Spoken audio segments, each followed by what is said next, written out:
de la tarde, por 5 minutos de cortesía que habitualmente damos, y entonces pues ponemos en marcha esta segunda charla del aula de divulgación científica. Sabéis que empezamos el curso hace un mes con el tema de lo que es ciencia y lo que no es. Hoy vamos a continuar hablando de matemáticas por primera vez desde que el aula la pusimos en marcha el año pasado, ¿no?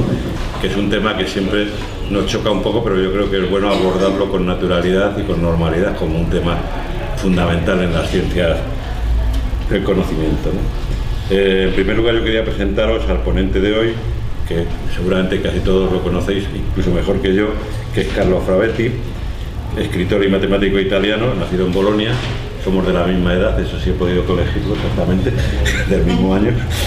Entonces, como decía, nacido en Bolonia, pero afincado en España desde los 8 años de edad. En Cataluña. Y ahora específicamente en Cataluña, ¿no? Después de 30 años en Madrid, pues ahora lleva un año en Cataluña, ¿no? Como sabéis, en muchos casos, porque es una persona muy conocida, ha publicado un centenar de libros y estrenado varias obras de teatro. Es creador y guionista del programa tan famoso como fue La Bola de Cristal, y también se ha interesado de manera continuada y activamente por el cine, la televisión y el cómic. Ha traducido al castellano a Quasimodo, a Montale, a Verne, a Poe y a otros poetas, y fue coordinador de la revista Hora de Poesía. Y es un cultivador asiduo. Micro, vale. Que no. Vale. Sí. No tienes saco que no llegas. No. Y decía que es un cultivador asiduo de la literatura infantil y juvenil y de la divulgación científica. Los que leemos El País sabemos que en El País Digital aparece semanalmente su sección El Juego de la Ciencia. Es una sección semanal que aparece ya regularmente desde hace bastante tiempo. En los años 70 dirigió varias colecciones de ciencia ficción y fue editor en castellano de diversos autores, entre los cuales destacar a Isaac Asimov y a Stanislas Lem. Y entre sus libros más recientes cabe destacar Arena, El Trovador Oscuro, El Huevo o la Gallina, Malditas Matemáticas, La Torre de Hanoi y Calvina. Y por último, este que es el más reciente, que es Las Matemáticas de la Naturaleza, que se ha publicado en la colección de Materia y que podéis encontrar asociado con El País cualquier domingo y a un precio muy asequible de 9,95, lo digo porque es muy barato, ¿no? Entonces, como digo, este es el último libro que se ha publicado. Es además, fuera del terreno científico, es presidente de la Asociación contra la Tortura, miembro fundador de la Alianza de Intelectuales Antiimperialistas y de Iniciativa Internacionalista, y sus artículos sobre política aparecen en Caos, en Rebelión y en otras publicaciones digitales. Y para terminar, antes de darle la palabra, es además socio del CAU, con lo cual quiero decir que hoy estamos un poco como en familia, por decirlo de alguna manera. Entonces vamos a cambiar un poco el formato de la sesión del aula, y hoy específicamente va a introducirnos el tema Carlos, y después haremos un par de preguntas desde la mesa y después ya damos la palabra a todo el mundo para que pueda preguntar todo el mundo lo que quiera alrededor de las matemáticas. Gracias, Paco, y gracias al CAUN por invitarme a esta aula científica. Me he sentado muchas veces en esta misma silla y otras veces en alguna de esas, pero casi siempre, o mejor dicho siempre, excepto hoy para hablar de política. Así que me resulta doblemente grato estar aquí y hablar de matemáticas, que es un tema que, en fin, la verdad es que no tiene mucha audiencia, así que os agradezco también vuestra asistencia. Y como he dicho Paco, vamos a cambiar un poco el formato. Cuando me dijo de dar una conferencia, le dije que yo, por razones que podríamos llamar evangélicas, me niego a dar conferencias, ¿no? Es por aquello de no hagas a los demás lo que no quieres que te hagan a ti. Yo me he chupado muchas conferencias en mi vida, y aguantar a un tipo que habla durante una hora sin darte opción a replicar, ni a preguntar, ni a nada, me parece un atropello, ¿no? Sobre todo para hablar de ciencia, que la ciencia se basa en el diálogo, ¿no? Es un puro diálogo con la naturaleza y un diálogo entre las distintas ramas de la ciencia y los propios científicos. Entonces, hablar del diálogo mediante un monólogo pues también parece un poco contradictorio, ¿no? Entonces lo que voy a hacer es una pequeña introducción, luego Paco tiene preparadas algunas preguntas y por supuesto todas vosotras y vosotros estáis invitados a participar en esta conversación, ¿no? Yo llevo muchos años dando clases de matemáticas, desde niños pequeños, desde niños de 10 años hasta estudiantes de ingeniería. También llevo muchos años escribiendo divulgación científica y escribiendo literatura infantil y juvenil, que es mi actividad fundamental. Y también, como sabéis, las compañeras y compañeros del CAUM, también llevo muchos años en la militancia política. Todas estas actividades que no parecen directamente relacionadas, bueno, dar clases y la divulgación sí, son casi como dos aspectos de una misma actividad, pero la literatura infantil, la política parece que no tienen mucho que ver y sin embargo a mí al menos me han llevado todas en la misma dirección o hacia el mismo tipo de conclusiones, ¿no? Me han hecho ver cada vez con más claridad que vivimos en una sociedad y en una cultura dividida a muchos niveles como en bloques, en pares de bloques enfrentados o cuando menos muy distanciados. El primero y más evidente de todos es la división entre ricos y pobres. Como ya señaló Marx y antes que él Platón, que no se suele tener en cuenta, Platón fue el primero que dijo que, cito casi literalmente, en todas las ciudades grandes y pequeñas hay dos bandos en guerra permanente que son los ricos y los pobres.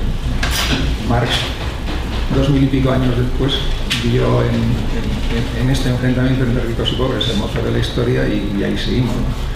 Pero esta dicotomía básica no es la única, ni mucho menos. Está otra igual de importante, que es el enfrentamiento entre hombres y mujeres, la lucha de géneros, tan importante o más que la lucha de clases. Está la dicotomía excesiva, drástica en nuestra cultura entre ciencias y letras, que es una separación muy dañina tanto para las ciencias como para las letras, y relativamente reciente. O sea, durante mucho tiempo a las ciencias, bueno, antes de la revolución de Galileo y Newton, que son los que inauguran la ciencia en su sentido moderno, a la ciencia se llamaba filosofía de la naturaleza. Y bueno, y es sabido que Platón tenía colgado en el frontispicio de su academia, tenía un letrero que ponía que no entre aquí el que no sepa geometría.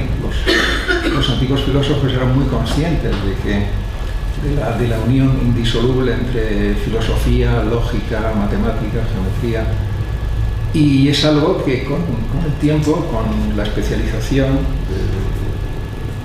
sobre todo a raíz de la revolución industrial y con la compartimentación de las actividades humanas, pues se ha ido abriendo una brecha cada vez mayor y que hace que hoy día realmente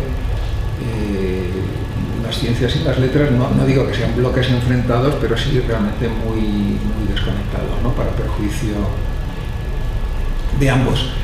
Y otra dicotomía muy marcada y muy absurda es la que se establece o se suele establecer entre lo concreto y lo abstracto. Y no hay nada más concreto que la naturaleza y nada más abstracto que el pensamiento matemático. Por tanto, por eso cuando me pidieron que hiciera un libro de divulgación para un público amplio, que es este que os ha enseñado antes Paco, planteé que se titulara y que en consecuencia tratara sobre ello las matemáticas de la naturaleza y la naturaleza de las matemáticas como subtítulo y como contrapunto dialéctico, digamos, ¿no? Porque se tiende a pensar que la matemática, vamos, salvo las 4 operaciones y las mediciones que podemos utilizar en la vida cotidiana, se tiende a pensar que la matemática es algo totalmente alejado del mundo real. Es una especie de entelequia en la que se sumergen unos cuantos piraos, ¿no? que es cierto que la mayoría están pirados los matemáticos, pero no porque la matemática esté desconectada de la naturaleza, sino por, bueno, no voy a entrar en este tema que sería irse mucho por las ramas, pero es una idea muy difundida y sin embargo los orígenes de las matemáticas no podían estar más ligados a la naturaleza. De hecho, seguimos llamando geometría al estudio de las figuras abstractas, y geometría significa, literalmente, etimológicamente, significa medición de la Tierra. Y es porque la geometría, que surgió en el Antiguo Egipto, cuando el Nilo se desbordaba e inundaba los campos, pues las lindes desaparecían. Entonces había que restablecerlas mediante operaciones, mediante cálculos geométricos. Y entonces los egipcios desarrollaron una geometría pragmática, conocían una serie de propiedades de las figuras geométricas. Por ejemplo, conocían el teorema de Pitágoras, aunque no lo habían demostrado. Sabían que un triángulo de lados 3, 4 y 5, en el ángulo opuesto al lado mayor era un ángulo recto. Y el ángulo recto, como sabéis, sobre todo los arquitectos como Fernando, pues es fundamental para las construcciones humanas. Estamos rodeados de ángulos rectos por todas partes porque es la relación entre la vertical y la horizontal. Es como seres erectos, es nuestra posición más estable, y todas nuestras construcciones tienen que ver con esto, ¿no? Con lo que el gran arquitecto Le Corbusier llamó el pacto del hombre con la naturaleza, que es el ángulo recto, ¿no? Luego llegaron los griegos, que no solo se preocupaban por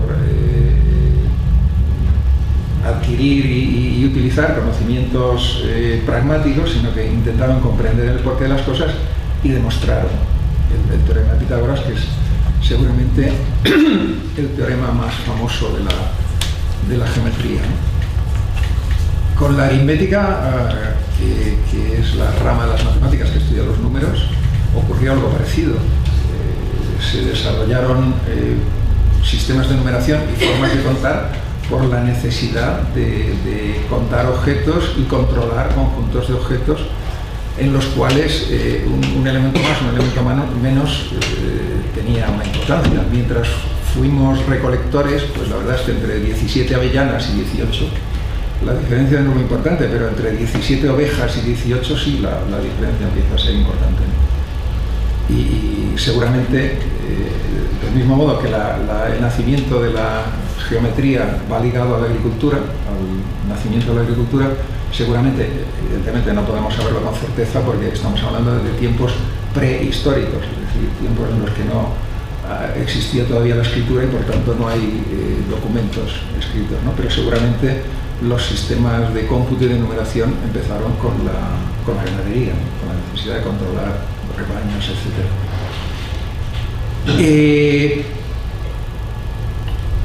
Como decía, los griegos no se conformaban con conocer ciertas propiedades de las figuras, sino que querían saber por qué. Entonces descubrieron o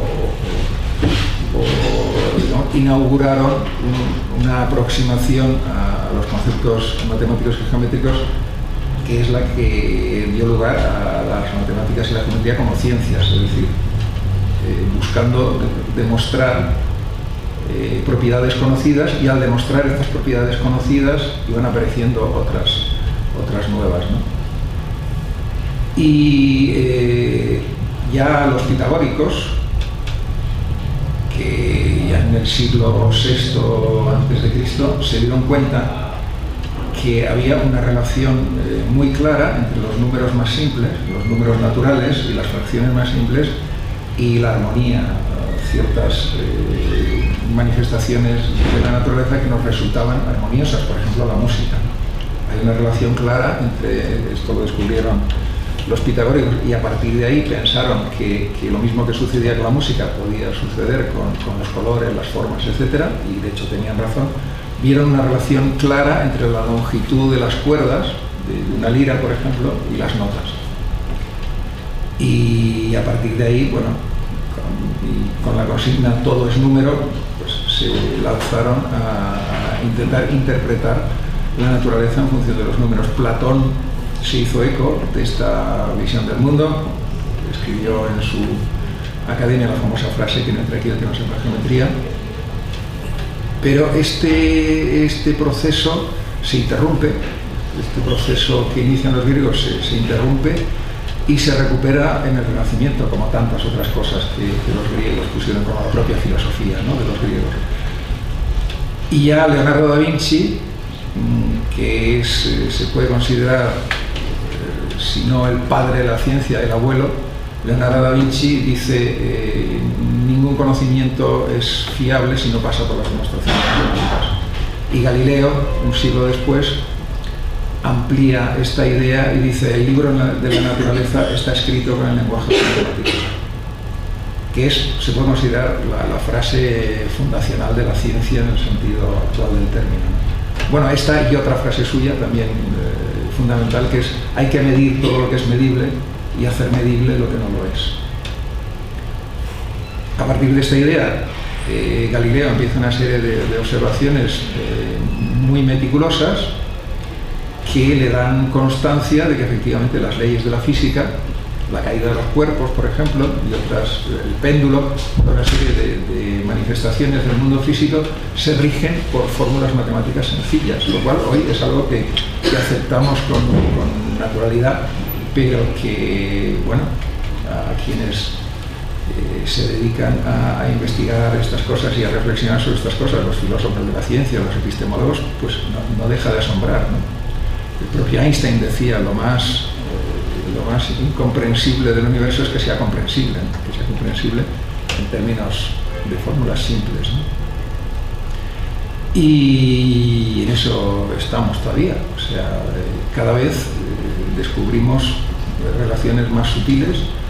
Hay incluso ahora mismo un movimiento neopitagórico en el mundo de las matemáticas, porque cada vez se descubren relaciones más sutiles entre nuestra forma de ver el mundo, nuestras percepciones, incluso nuestro sentido estético y ciertas relaciones numéricas, ¿no? Por tanto, bueno, en este libro intento profundizar y poner una serie de ejemplos de cómo las matemáticas, que parecen el colmo de la abstracción, lo más alejado del mundo tangible, ¿no?, en realidad está presente en todos los fenómenos naturales, ¿no? Como introducción, yo no querría ir más allá. Bueno, si tienes preguntas, prefiero, sí, como que sé que tienes... Sí, algunas preguntas he preparado un poco sabiendo que Carlos prefería hacer así un poco el tema con una introducción inicial. Yo habría un par de preguntas que me gustaría hacer de tipo general antes de entrar ya más en las estrictamente matemáticas, ¿no? Es decir, en un artículo tuyo, en una pequeña conferencia, artículo, hablabas un poco de cómo hay muchos científicos, que conoces a muchos científicos que siempre han mostrado interés por las letras, por la cultura literaria, mientras que personas, literatos o personas de letras interesados por la ciencia son siempre mucho menos, ¿no? Que, es decir, que el divorcio además proporcionalmente es en este sentido, ¿no? Científicos interesados en la literatura, pero pocos literatos interesados por la ciencia, ¿no?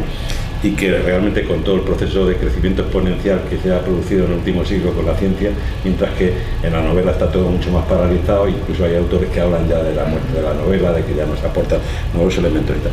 ¿A qué crees que se debe este divorcio? ¿Cuáles son las causas que tú señalarías como más significativas? Esta pregunta ya daría para varios capítulos por sí misma, ¿no? Yo creo que una de las causas, y además una causa histórica importante, es lo que decía antes, ¿no? Con la revolución industrial, la especialización del trabajo, realmente es necesaria una cierta especialización del conocimiento también. Pero lo que es cierto es que se ha producido un divorcio que además no es simétrico. Lo que acabas de decir, vamos, yo me he movido mucho tanto en ambientes literarios como en ambientes científicos y sí, hay científicos que están muy obsesionados con un solo tema y no quieren oír hablar de nada más, pero no diría que son los más, ¿no? Es raro que un científico no se interese por la música, por la literatura, por el arte, por la historia, por la filosofía. Sin embargo, es bastante frecuente que un literato, un filósofo, un artista plástico sienta muy poco interés por las ciencias. Esto es algo que a mí, ¿no?, como matemático y amante de las matemáticas y profesor de matemáticas, que a menudo me tengo que encontrar con la hostilidad de chicos y chicas que no quieren saber nada de las matemáticas, que las detestan, es algo que me ha preocupado mucho, y creo que hay varias razones, y una de ellas es que las matemáticas, la ciencia en general, pero las matemáticas en particular, en nuestra sociedad tienen lo que los economistas llaman un gran valor de cambio, pero un escaso valor de uso. Es decir, todo el mundo está de acuerdo en que las matemáticas son importantes, ¿no?, porque dan acceso a muchas carreras y además carreras en general bien consideradas y bien remuneradas requieren una base matemática. Pero, sin embargo, no se considera las matemáticas como un producto cultural, como algo de lo que se puede disfrutar, como se puede disfrutar de una sinfonía, por ejemplo. A mí, cantidad de padres y madres me han preguntado si sus hijos sabían hacer ecuaciones de segundo grado, pero nunca me han preguntado si disfrutaban de las matemáticas. Y es una cuestión fundamental. Y esto se refleja en la enseñanza, que es un poco el origen de todo, la base de todo, ¿no? El primer contacto que todas y todos tenemos con el conocimiento estructurado es la escuela, entonces, y luego la universidad. ¿Sí? Pero entonces, si ya en la escuela nos presentan las cosas de una determinada manera, bueno, tendemos a verlas así. Y yo creo que la clave está en la forma en que, una de las claves, ¿no?, creo que es un fenómeno muy complejo, ya digo, daría para hablar horas, pero una de las razones de este problema es que las matemáticas se enseñan, se presentan, se venden como un instrumento muy útil, pero no como una forma de ver el mundo y de gozar del mundo. Decía una poeta estadounidense bastante conocida, Edna St. Vincent Millay, dice en uno de sus poemas: solo Euclides ha contemplado la belleza desnuda. Entonces, esta posibilidad que te dan las matemáticas de ver, de hacer como una radiografía de la realidad que te permite ver estructuras ocultas, llenas de armonía, perderse eso es perderse gran parte de la belleza del mundo, ¿no? Y esto debería estar presente en la enseñanza de las matemáticas, pero no es así. Yo conozco muy pocos casos de profesores o profesoras que intenten transmitir a sus alumnos y alumnas la belleza profunda, ¿no?, de la matemática, la visión del mundo, la ventana que nos abre a aspectos que a simple vista no percibimos, ¿no? Y, siguiendo en ese contexto, Carlos, es decir, esta diferencia entre letras y ciencias, podríamos decir que es una diferencia esencialmente entre letras y ciencias puras, pero después hay una serie de ciencias y tal, no pura, la expresión, entre comillas, como es la sociología, como es la economía, como es la pedagogía, como es la psicología, como las ubicarías un poco en esta situación entre ciencias y letras. Mira, precisamente hace 3 años estuve en México en un congreso en el que debatimos durante varios días en la UNAM, en la Universidad de México. Fue un congreso internacional sobre la relación entre ciencias, las llamadas ciencias sociales y las ciencias propiamente dichas. Esto algunos sociólogos economistas les molesta bastante que diga ciencias propiamente dichas para distinguirlas de las ciencias sociales, pero es que la verdad es que, como decía el gran físico y químico Rutherford, las ciencias o son física o son colecciones de sellos. Es decir, o podemos estructurar el conocimiento de acuerdo con leyes físicas expresables matemáticamente, o son acumulación de datos o de colección de sellos. No es necesariamente despectivo, o sea, recordemos, no sé, lo que hizo Linneo con la taxonomía, ¿no? Una clasificación de los animales y las plantas que fue muy útil, hasta que gracias a la genética pues descubrimos que animales que parecían primos pues no lo eran tanto, y en fin, pudimos profundizar, pero como primera aproximación está muy bien la colección de sellos, pero luego hay que ordenarlos, estructurarlos y sacar leyes generales, leyes que sean operativas, además, que nos permitan avanzar en el conocimiento y en la praxis también, ¿no? Y las ciencias llamadas sociales pues están en una fase muy de protociencia, por decirlo de alguna manera, ¿no? Todavía están incorporando aparato matemático cada vez de una manera más clara, incluso ciencias que parecían totalmente ajenas a la matemática, como la psicología, la están incorporando, y bueno, hay un proceso en ese sentido, pero de momento yo diría que las llamadas ciencias sociales están en una fase un poco previa o intermedia, ¿no? Entre el conocimiento puramente observacional y la explicación profunda de los fenómenos y la posibilidad de concretar esas explicaciones en fórmulas operativas, ¿no? No todas están en el mismo punto, no está la sociología, la economía, la psicología no están en el mismo punto, pero yo diría que en el sentido estricto de la palabra ciencia, pues no lo son todavía, ¿no? Por eso yo prefiero llamarlas protociencias, para no ofender a nadie. Por intentar un poco ir cerrando este tema, Carlos, es decir, ¿qué papel crees tú que podrían jugar las matemáticas para vincularla con la literatura? Es decir, ¿cómo podríamos encontrar un nexo de unión para ir superando ese divorcio?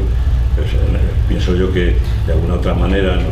Cuando se escribe una obra, una novela, cuando se escribe una obra de teatro, cuando se escribe alguna manifestación de este tipo, ¿cómo podríamos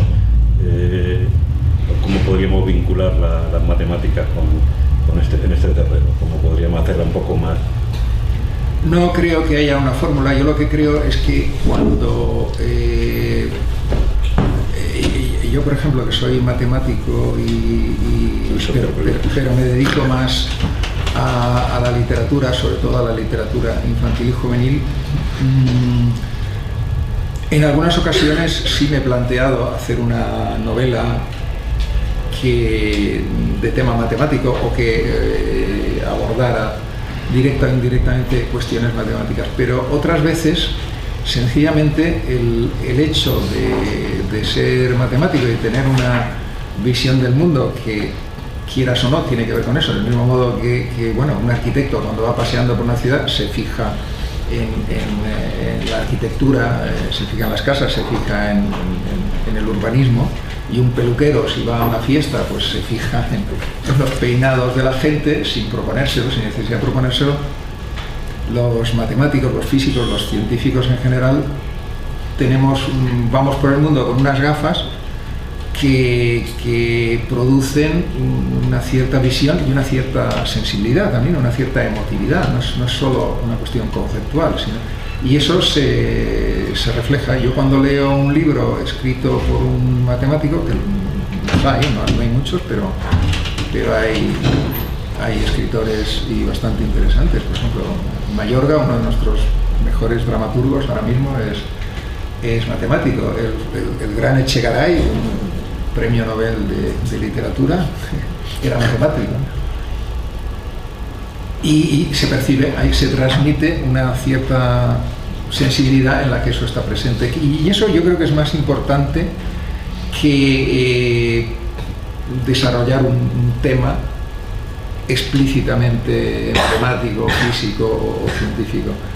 Yo creo que lo que más se echa de menos en nuestra sociedad no es tanto los conocimientos de tipo físico, matemático, sino como una cierta sensibilidad, una cierta visión del mundo crítica y científica en última instancia, que es especialmente importante porque todavía la vieja pugna entre mito y razón dista mucho de haberse resuelto favorablemente. Parecía que con la Ilustración, ¿no?, en el siglo XVIII, pues ya la razón le había dado el golpe de gracia a la visión mítica del mundo, incluso antes con Galileo y Newton, ¿no?, y Darwin, en fin, luego.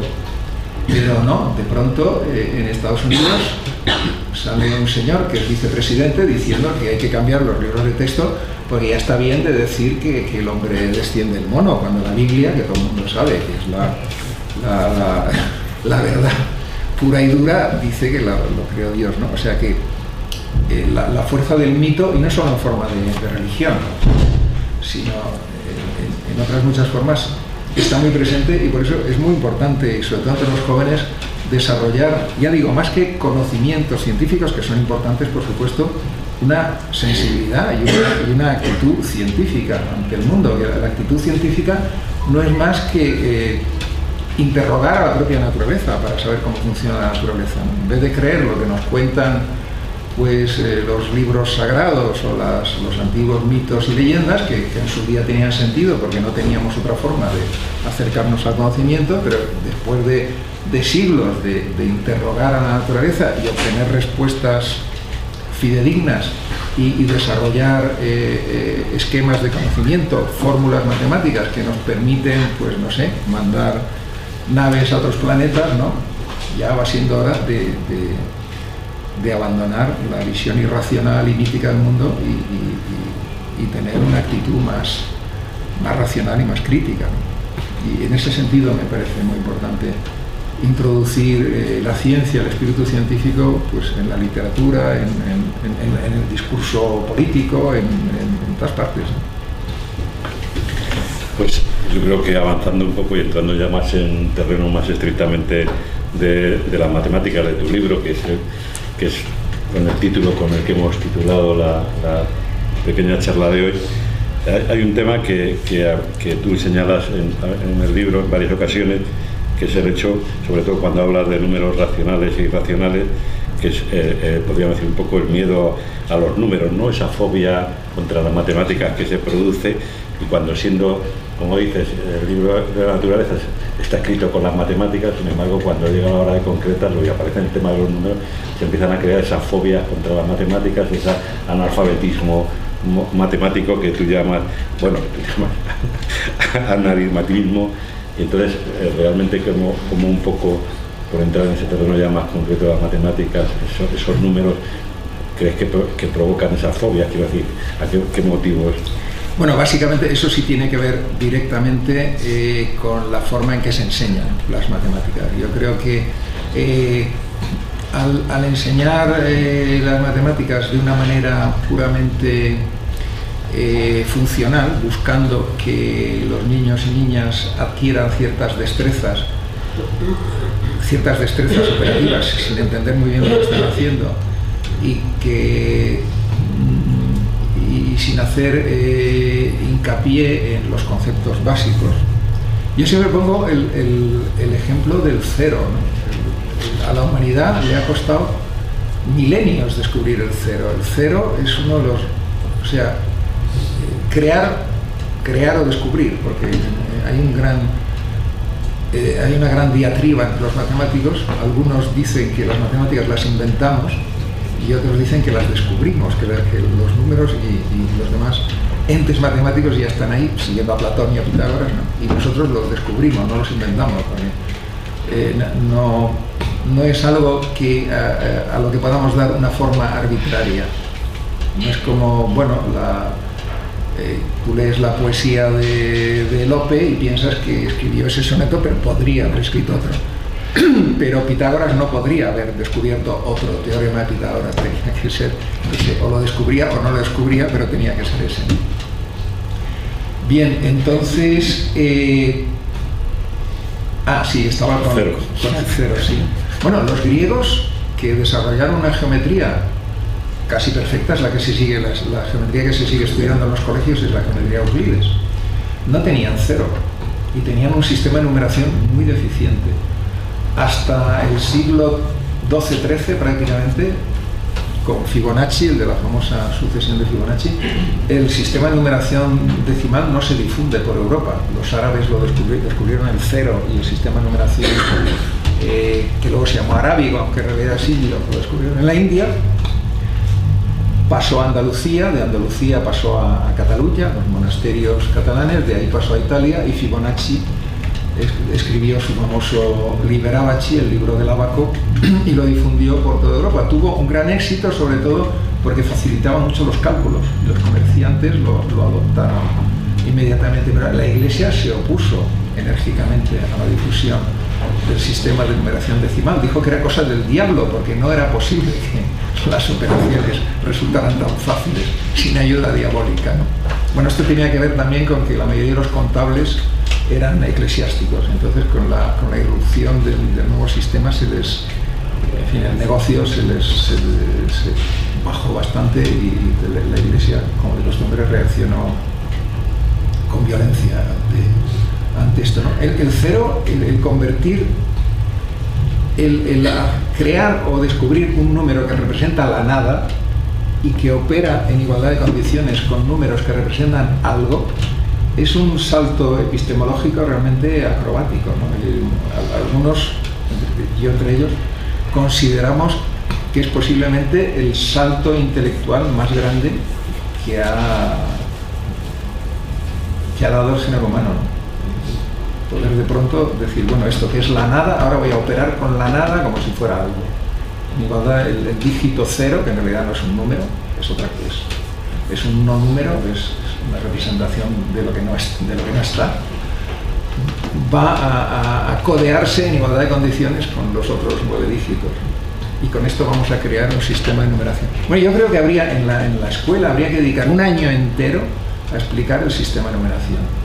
Y se explica en un par de días. Se dice, el 0 a la izquierda no vale nada, y si lo pones a la derecha de un 1 es 10, y ya está. Y así se enseña casi todo, ¿no? Entonces, claro, los niños y niñas de 10, 11 años, y lo sé por experiencia porque he dado muchas clases a niños de esa edad, se enfrentan a la matemática como algo casi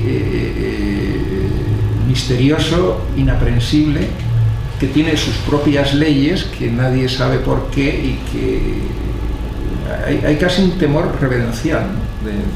Y está justificado. Y solo se pierde cuando explicas a fondo los conceptos básicos. Yo creo que ahí está la clave, la explicación del aritmetismo y de la aritmofobia muy difundida, ¿no? Yo he oído, no voy a decir su nombre porque se puede usar como chivo expiatorio a alguien que representa algo muy difundido. He oído a un conocido filósofo, le pasé un libro, le dije, oye, mírate esto, que yo creo que los conceptos físicos básicos son... había fórmulas, dijo, no, hay mucha pornografía aquí. Y rechazó el libro tachando de pornografía las fórmulas. Bueno, el propio Stephen Hawking, que tuve el placer de conocer y de conversar con él, bueno, a medida que se puede llamar conversar, aunque cuando yo lo conocí todavía movía los dedos y manejaba el sintetizador de voz con cierta rapidez. Que por cierto le pregunté cómo veía la relación actual entre ciencia y filosofía, y me dio una respuesta muy contundente, muy rápida, ¿no? O sea, ya la tenía elaborada. Me dijo, mientras los filósofos solo se ocupen del lenguaje, como están haciendo ahora, el lugar que han dejado vacante tendremos que ocuparlo los científicos. Bueno, creo que es una valoración discutible. Claro, no tener una larga discusión con Hawking no era fácil, no era el momento, pero bueno, es interesante que un científico de primera línea lo vea así. Bueno, pues Hawking también, cuando escribió su breve historia del tiempo, que se convirtió en un bestseller, también comentó en una reunión que tuvimos con él, dice, no, y me ha dicho mi editor que por cada fórmula que ponga el número de ventas se reducirá a la mitad, o sea que no voy a poner ninguna por si acaso.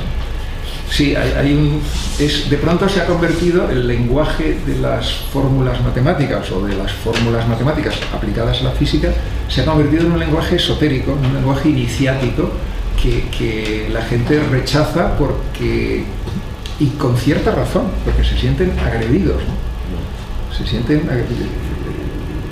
hay una pregunta tácita, es decir, ¿por qué no me han enseñado a entender esto? ¿Por qué me lo han explicado de una forma que, vale, conseguí aprobar resolviendo no sé muy bien cómo, porque después de hacer 50 problemas iguales, pues ya el 51 me salía, pero en el fondo no entiendo, ¿no? Bueno, yo he dado clases de matemáticas a ingenieros que, por supuesto, resolvían las integrales mucho más rápido que yo, que tenía que pensármelo cada vez y ellos ya se sabían la receta, pero de pronto ante un obstáculo de tipo conceptual se quedaban totalmente bloqueados.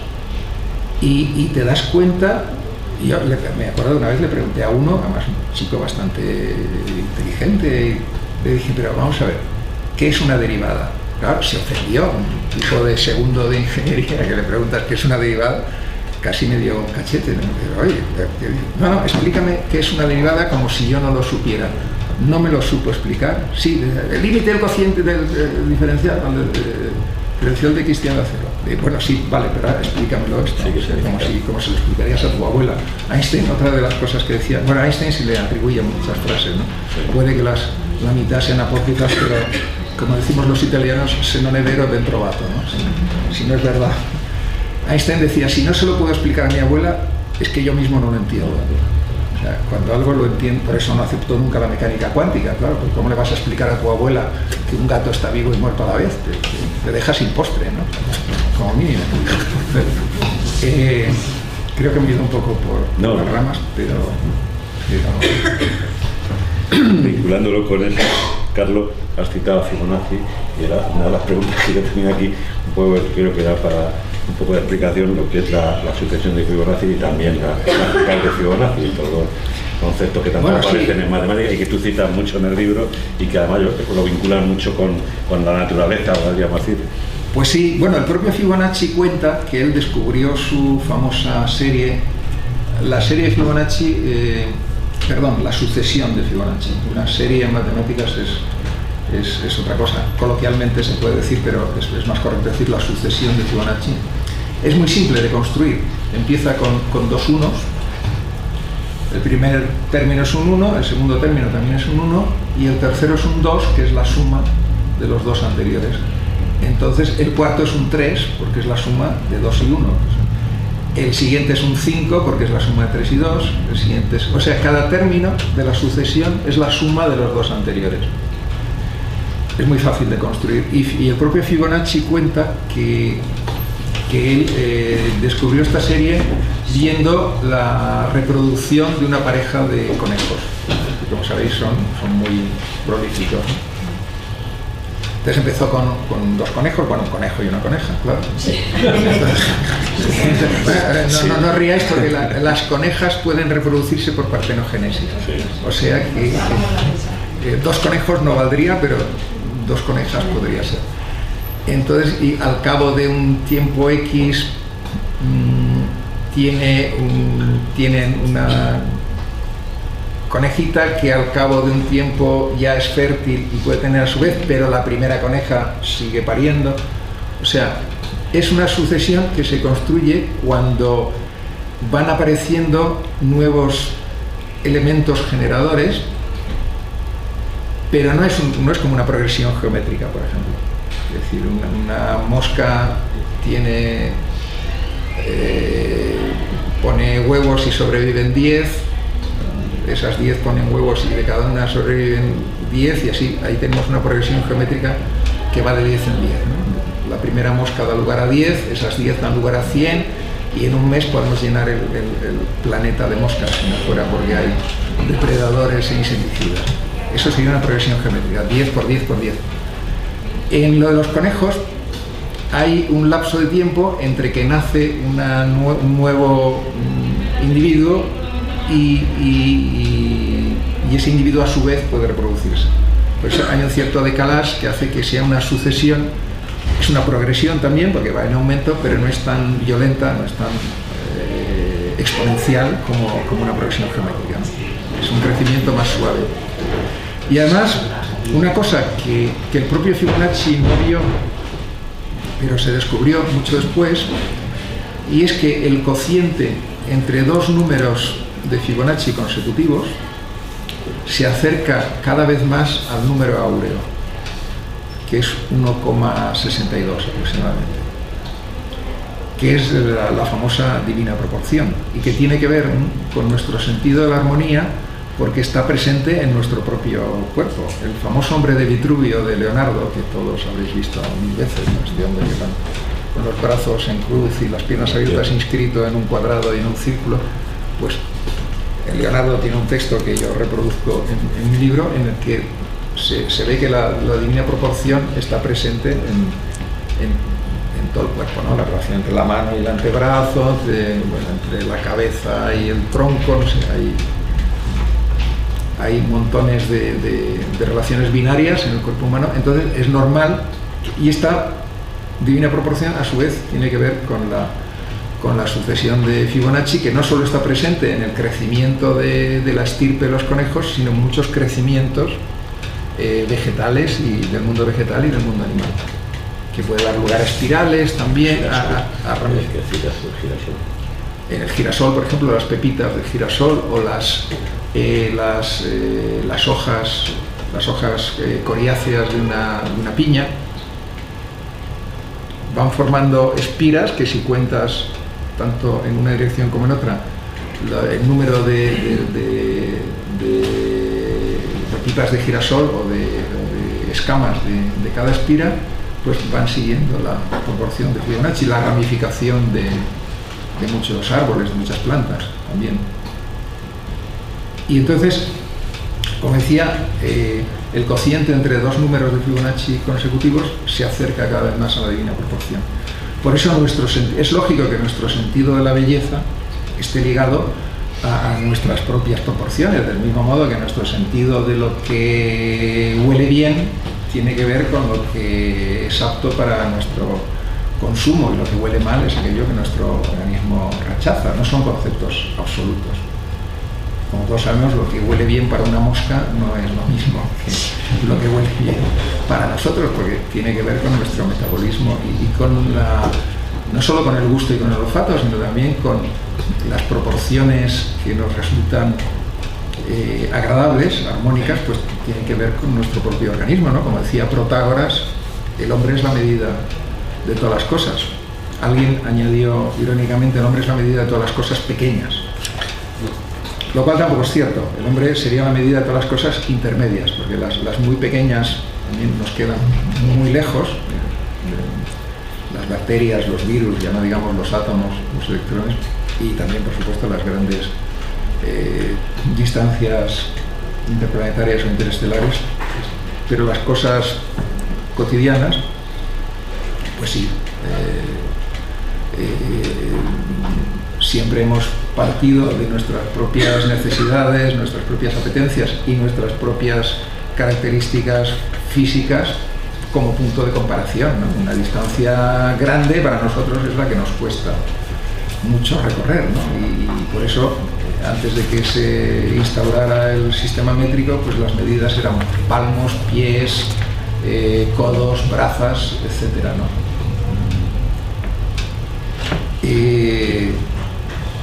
Sí, bueno, esta es la razón fundamental de que la sucesión de Fibonacci esté presente en muchos fenómenos naturales y tenga que ver con nuestro sentido de la armonía, ¿no? Y si te parece, hacemos la última pregunta y ya dejamos que pregunte todo el mundo. Hemos cumplido la primera parte de la esa. Yo quería preguntarte lo último, Carlos, sobre los fractales, ¿no? Yo sé que es un tema como muy más moderno, más reciente para la expresión, pero sobre todo porque además en el libro lo plantea muy ligado con, lógicamente, tanto en la naturaleza como en el cuerpo humano, la formación de fractales. Sí, no son tan recientes, pero sí es cierto que Mandelbrot, que es el que creó el término fractal, sí puso en primera línea del debate matemático, y no solo matemático, este concepto, ¿no? Y es que, claro, en la naturaleza, bueno, siempre se ha sabido que en la naturaleza no hay las formas geométricas, no se dan tal cual, ¿no? En la naturaleza no hay ni triángulos perfectos, ni círculos perfectos. Desde la teoría de la relatividad sabemos que ni siquiera existe la línea recta en la naturaleza, ¿no? El espacio-tiempo es ligeramente curvo y en zonas de alta gravedad bastante curvo, o sea que la línea recta es una entelequia y bueno, las figuras geométricas tal como las concibieron los griegos y las seguimos estudiando en los libros de geometría, no existen en la realidad. Por eso la geometría fractal se ha llamado también un tanto, bueno, de una forma un tanto discutible, como la geometría real o la geometría de la naturaleza, porque en la naturaleza sí es cierto que la mayoría de las formas que a primera vista nos parecen simples son mucho más complejas. Un ejemplo muy claro que menciona en el libro es el de una pluma de ave. Si miramos una pluma de ave, vemos pues, que tiene una serie de filamentos llamados barbas, ¿no? Pero si miramos la barba con una lupa potente o con un microscopio, vemos que a su vez cada barba es como una mini pluma, que tiene sus barbitas, ¿no? Y a su vez estas mini barbitas también se ramifican. Esto, claro, en la naturaleza se puede producir 2, 3, 4, 5 veces, ¿no? Esta repetición del mismo patrón a distintas escalas. En matemáticas lo puedes considerar que este proceso se produce ad infinitum y construir figuras muy peculiares. La geometría fractal, que por una parte la llaman de la geometría de la naturaleza, por otra parte es realmente se sale incluso de nuestra capacidad de concepción, porque plantea la existencia de dimensiones fraccionarias, ¿no? No podemos concebir una dimensión fraccionaria. Las dimensiones son alto, ancho y profundo, ¿no? Nosotros vivimos en un espacio de 3 dimensiones. Ya nos cuesta concebir un espacio de 4 dimensiones. Bueno, concebirlo con la imaginación no podemos, pero podemos trabajar matemáticamente con un espacio de 4 dimensiones. Habéis oído hablar del hipercubo, en fin. Y podemos decir, pues un hipercubo tiene tantos vértices, tantas caras, tal. Incluso hacer una representación aproximada. El famoso monumento a la Constitución que hay delante del Museo de la Ciencia y de la Escuela de Ingenieros Industriales está inspirado es una representación tridimensional de un hipercubo que existe en un espacio de 4 dimensiones, pero ya imaginar un espacio de 3 dimensiones y media, pues ya es algo que no sabemos ni por dónde empezar, ¿no? Sin embargo, al desarrollar la geometría fractal aparecen figuras de una dimensión, 7, por ejemplo, cosas realmente ya ha dado lugar a un desarrollo matemático importante y muy novedoso. Pero ya digo, en la naturaleza encontramos muchas formas. El copo de nieve, por ejemplo, el copo de nieve, en una primera simplificación podríamos considerarlo una estrella de 6 puntas, pero luego cada punta a su vez se ramifica y cada ramita de cada punta se ramifica a su vez y da lugar a una estructura muy compleja, ¿no? Muy bonita, que parece una imagen de caleidoscopio, ¿no? Ya digo, en una costa, por ejemplo, el primer artículo de Mandelbrot, a partir del cual luego ya desarrolló toda su teoría de los fractales, se titulaba ¿Cuánto mide una costa?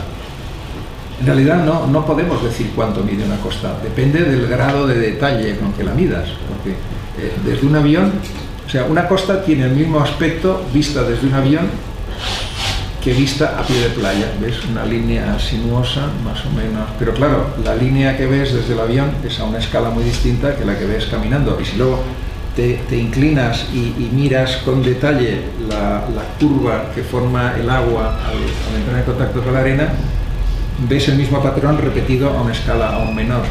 Entonces, si al medir la costa midieras cada anfractuosidad de esa línea costera, te saldría como que la costa mide 10 veces más de lo que dicen